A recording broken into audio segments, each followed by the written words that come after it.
Hello everyone, आज है 3 जनवरी और आज इस वीडियो में हम बात करने जा रहे हैं ओला इलेक्ट्रिक के बारे में। 72 रुपीज़ का शेयर है, 2% का फॉल हमें यहाँ पर देखने को मिला है।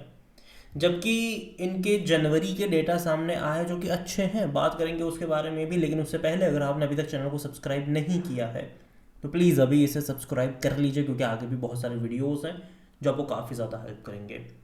तो ओला का जो शेयर है वो 72 रुपीज़ का है। 2% का फॉल आज देखने को मिला। एक महीने में 11 साढ़े 11% का फॉल है। लगातार ये गिरा था, इससे पहले भी 65 पे गया था। तेज़ी दिखाई पिछले, और इवन एक बहुत बड़ी रफ्तार हमें भाई साहब यहाँ पर कह सकते हैं कि बजट वाले दिन देखने को मिली थी।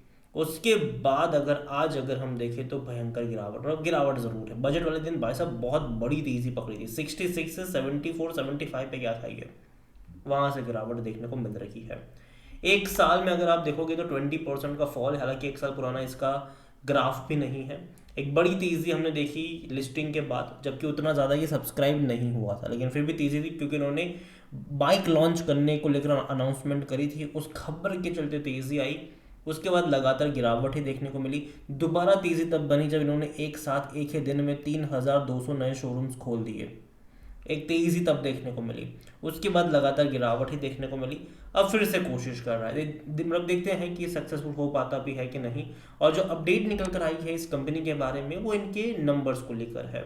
जनवरी 2025 का जो नंबर्स आया है वो इनके लिए एटलीस्ट अच्छा नंबर है। ये सेलिंग का जो नंबर आया है, तो ओला इलेक्ट्रिक ने कम बैक करा है। और उन्होंने अपनी जो पोजीशंस है, जो कि वह नंबर 1 हुआ करते थे ये ओला इलेक्ट्रिक टू व्हीलर्स के ईवी वाले सेगमेंट में, उस पोजीशन को फिर से इन्होंने रीगेन करा है। क्योंकि पिछले महीने के नंबर खराब, मतलब दिसंबर के नंबर इनके खराब थे, जहां पर ये 3rd पोजीशन पर आ गए थे।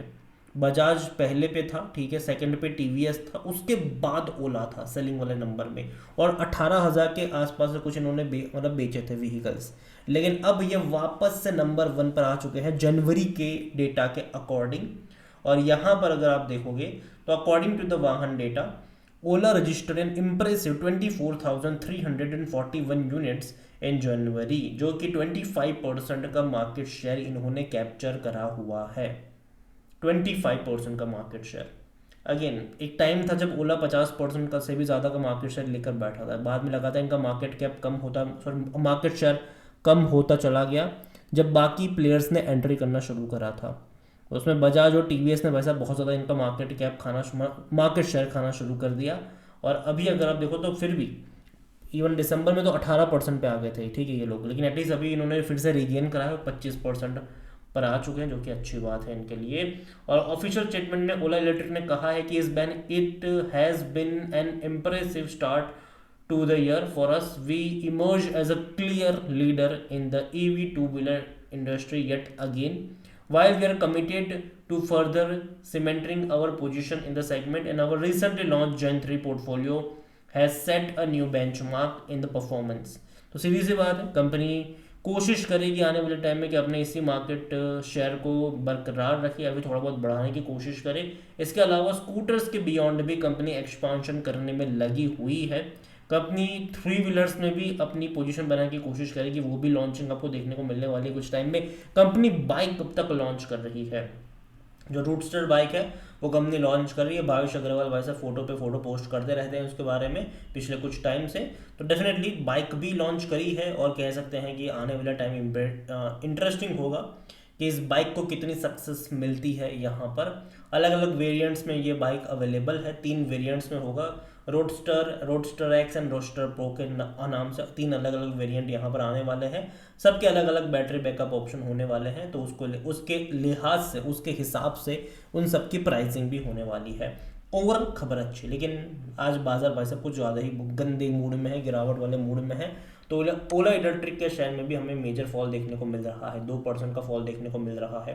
हालांकि बड़ी क्वांटिटी में ट्रेडिंग हो रही है। 3,80,00,000 से भी ज़्यादा के शेयर्स आज हमें यहाँ पर ट्रेड होते नजर आए हैं। ऑल टाइम हाई 157 रुपीज़ का, वहाँ से ये गिरकर नीचे आया है। वो भी लिस्टिंग के कुछ दिन में ये लेवल छू लिया था इसने, और तब मैंने वीडियो बनाकर कहा भी था कि कोई तुक नहीं बनता, क्योंकि उस टाइम पे इसका जो मार्केट कैप था वो 65,000 करोड़ क्रॉस कर गया था। और बजाज ऑटो जो इतने सालों से इतने प्रॉफिटेबल कंपनी है, उसका मार्केट कैप उस टाइम पे 1 लाख करोड़ का था। तो कोई तुक नहीं बनता था कि भाई साहब वो बजाज ऑटो से बड़े बन जाए, ये मतलब बजाज ऑटो के इतने करीब आ जाए, क्योंकि अभी भी इनको बहुत कुछ करना है। और यहाँ पे इसका जो अभी का मार्केट कैप है वो 32,000 मतलब करोड़ के आसपास देखने को मिल रहा है। तो ठीक ठाक डिसेंट मैं कहूँगा ये। और जहाँ तक वैल्यूएशन के बारे में देखिए, जाहिर सी बात है कंपनी लॉस मेकिंग है, तो पी रेशियो आपको इसका नेगेटिव में ही देखने को मिलेगा। जो फाइनेंशियल्स इसके हैं वो ठीक ठाक है, मतलब कि लॉस मेकिंग ही कंपनी है, तो इनके जो नंबर्स आपको देखने को मिलेंगे वो लॉस में ही देखने को मिलेंगे। यहाँ पर 495 करोड़ के आसपास की लॉस कंपनी ने बुक किया था सितंबर में, जो जो सितंबर क्वार्टर था उस टाइम पर। 350 करोड़ जून में था लॉस, 416 करोड़ मतलब करोड़ का लॉस मार्च में था। तो कंपनी लगातार लॉस में, और अगेन कंपनी अभी उस टाइम पे लॉस में है जब गवर्नमेंट से सब्सिडी मिल रही है, हालांकि कम मिल रही है, पहले बहुत ज़्यादा मिलती थी, अभी कम कर दी है गवर्नमेंट ने सब्सिडी, लॉस में है। आने वाले टाइम में गवर्नमेंट अपनी सब्सिडी जो है वो और कम कर देगी या फिर ख़त्म ही कर देगी, तब इनका प्रॉफिटेबल होना और ज़्यादा मुश्किल होगा। अभी तो देखो इन्होंने अपनी गाड़ियों की प्राइसिंग भी कम करी हुई थी, ठीक है। तो देखते हैं कि जो दिसंबर के नंबर आते हैं वो कैसे आते हैं। अगेन प्रॉफिट मैं एक्सपेक्ट नहीं कर रहा हूँ, लेकिन इन्होंने बीच में कई सारी कॉस्ट कटिंग भी करी थी, कई सारे लोगों को फायर भी करा हुआ था। तो क्या असर पड़ेगा वो तो आने वाला वक्त ही बताएगा।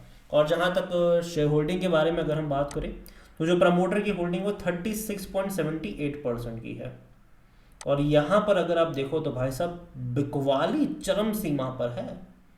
जहां अगस्त में म्यूचुअल फंड्स 5.19 में थे, सितंबर में 4.62 और अभी 4.09, बिकवाली, लगातार बिकवाली।